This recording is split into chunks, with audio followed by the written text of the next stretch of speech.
ভূপতিনগর কাণ্ডে এনআইএ আধিকারিকদের তলব। অভিযোগকারী এবং জখম এনআইএ আধিকারিককে তলব করা হয়েছে। হামলার ঘটনার বয়ান রেকর্ডের জন্য নোটিশ পুলিশের। জখম আধিকারিককে মেডিকেল রিপোর্ট আনতে বলা হয়েছে। ইনফ্যাক্ট 3 গ্রামবাসীকেও জিজ্ঞাসাবাদের জন্য তলব করেছে জেলা পুলিশ। আমার সহকর্মী সিজার আমার সঙ্গে রয়েছেন এই মুহূর্তে।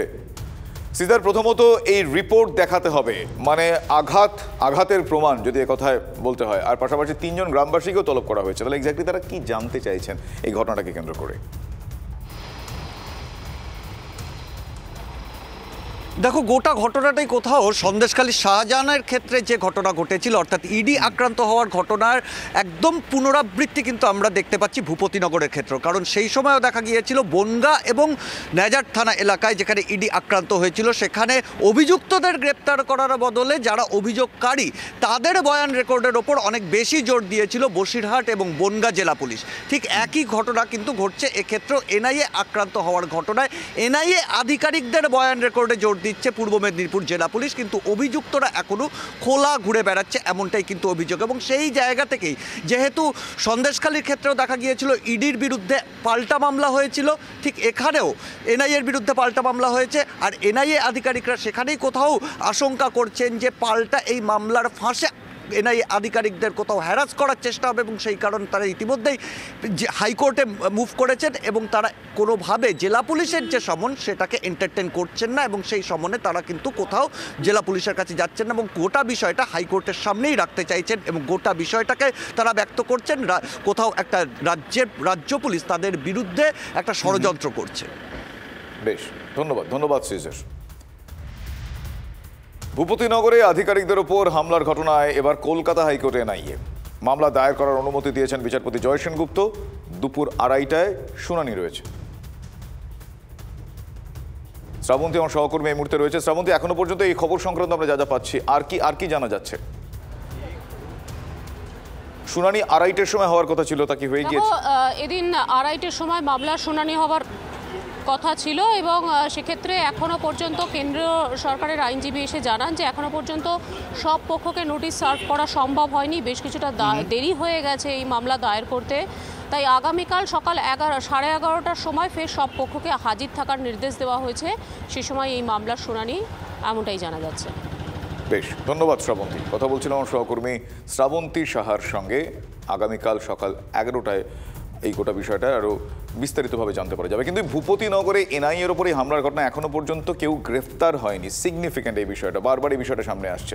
সন্দেশখালীর পুনরাবৃত্তি বলা হচ্ছে এই ভূপতিনগরেও। এনআইএ থানায় অভিযোগ দায়েরের পরেও অভিযুক্তদের একজনকেও এখনো পর্যন্ত কিন্তু গ্রেফতার করা হয়নি। ফলে রাজ্যের আইন শৃঙ্খলার পরিস্থিতি ফের প্রশ্নের মুখে পড়ল ভূপতিনগরের অন্য একটি ঘটনা, যেখানে পুরনো একটি মামলার অভিযুক্তকে ধরা নিয়ে প্রবল উত্তেজনা বিজেপি বিধায়ক রবীন্দ্রনাথ মাইতির অফিসে। সূত্রের খবর, অভিযুক্তকে পুলিশ ধাওয়া করলে তিনি বিধায়কের অফিসে ঢুকে পড়েন। অভিযুক্তের পিছন বিধায়কের অফিসে ঢোকেন ভূপতিনগর থানার ওসি ও বিধায়কের মধ্যে বচসা বেঁধে যায়। এবার হবে কারণ তৃণমূলের নেতা তারা এনআইএর উপর হামলা করেছে, ধরতে গেছে যাকে, সেও তৃণমূলের নেতা, সে ওখানকার বিখ্যাত বোমের কারবারি, তার নেতৃত্বে সারা বাংলার বিভিন্ন জায়গায় বোমা পাচার হতো, তার জন্য বিস্ফোরণ, এবং সেখানটায় ধরতে গিয়ে তাদের উপরে হামলা। সবাই তৃণমূলের নেতা ওখানটায়, যারা হামলা করেছে তারাও তৃণমূলের নেতা, যাদেরকে ধরতে গেছে তারাও তৃণমূলের নেতা। একইভাবে সন্দেশখালী, সেখানেও যাদেরকে ধরতে গেছে তারাও তৃণমূলের নেতা, আর যারা হামলা করছে তারাও তৃণমূলের নেতা। অতএব এর মধ্যে কোনো ফারাক নেই। Part of a bigger conspiracy, এবং যেরকমভাবে কেন্দ্রীয় এজেন্সিদেরকে তাদের সহযোগিতা নিয়ে, তাদেরকে হ্যান্ডস বানিয়ে, তাদেরকে নিজেদের ক্যাডার বানিয়ে আজকে বিজেপি কাজ করছে, এটা অত্যন্ত লজ্জাজনক। আজকে যেই প্রম্পটনেসের সঙ্গে এটা ইনভেস্টিগেট করা উচিত ছিল সেটা তো করা হচ্ছে না।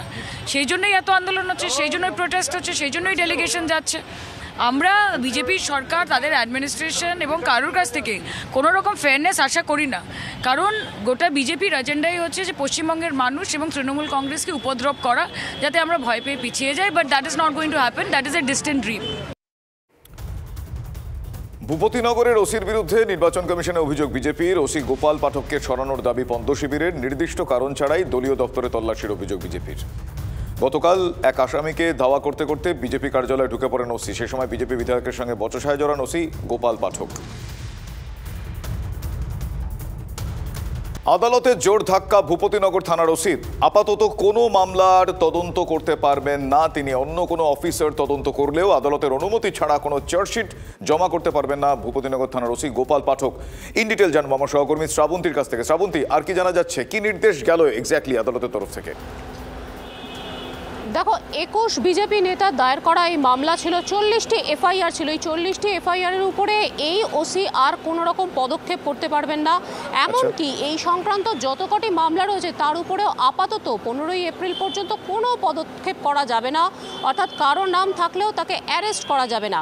একই সঙ্গে এই সংক্রান্ত কোন কোন মামলায় এনআইএ বা বোমা বিস্ফোরণের মতো ঘটনা ঘটেছে সেটা কেন্দ্রীয় স্বরাষ্ট্র মন্ত্রককে জানাতে নির্দেশ দেওয়া হয়েছে বিচারপতি জয় সেনগুপ্তর পক্ষ থেকে। এদিনকে ওসি যাকে ডেকে পাঠানো হয়েছিল তিনি এসে আদালতে রীতিমতো তার যে রিপোর্ট আগের দিন জমা দিয়েছিলেন, যেখানে তিনি উল্লেখ করেছিলেন যে সামনে ইলেকশন, সামনে নির্বাচন এবং তার জন্য তিনি আগে থেকে আগাম ভাবনা চিন্তা করে এই ধরনের এফআইআর লিখছেন। এই গোটা ঘটনার জন্য তিনি এদিনকে আদালতে দুঃখ প্রকাশ করেন।